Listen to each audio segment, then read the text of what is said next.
இஸ்லாத்திற்கும் முஸ்லிம்களுக்கும் எந்த காலத்துல எந்த விதமான சம்பந்தமும் கிடையாது.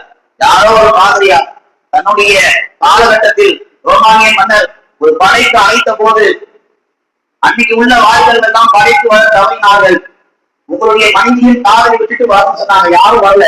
அன்னைக்கு இருந்த இந்த பாதிரியார் அன்னைக்கு உள்ள காதலர்களை சேர்த்து வைத்தார். இது அறிந்த அந்த மன்னர் அவர்களுக்கு சிறையில போடுறார். அந்த பாதிரியார் 1660 நடந்த சம்பவம். சிறையில் இருக்கக்கூடிய பாதிரியாருக்கு காவலாளுடைய சிறை காவலாகிய பெண் பண்பு போக பழக்கம் ஏற்பட்டு பாதிரியாருக்கும் பெண்ணுக்கும் காதல் வளர்ந்துருச்சு. ஒரு கட்டத்தில் அந்த பாதிரியார் என்ன செய்யறாரு, தன்னை பார்க்க வந்த பெண்ணுக்கு நான் அவனை மனப்பூர்வமாக கொடுக்கிறது கையில் எடுத்து இறந்து விட்டார். அது பிப்ரவரி 14. அன்னைக்கு பிடிச்சதுதான் இந்த முஸ்லிமத் இந்த உலகத்துக்கு.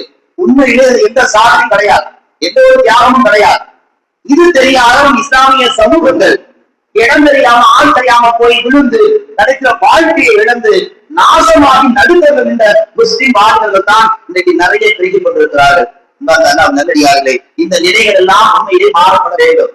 காதலர்களின் வேஷம் என்பதற்கு உண்மையிலே சொல்ல போனா உண்மையிலேயே காதலுக்கு என்ன செய்வாங்க, ஜோடி இல்லை, மானம் இல்லை, அதே போல ஜாதி தேவன் இல்லை, மொழி இல்லை, அது இல்லை, இது இல்லை, என்னென்ன சொல்லுவாங்க.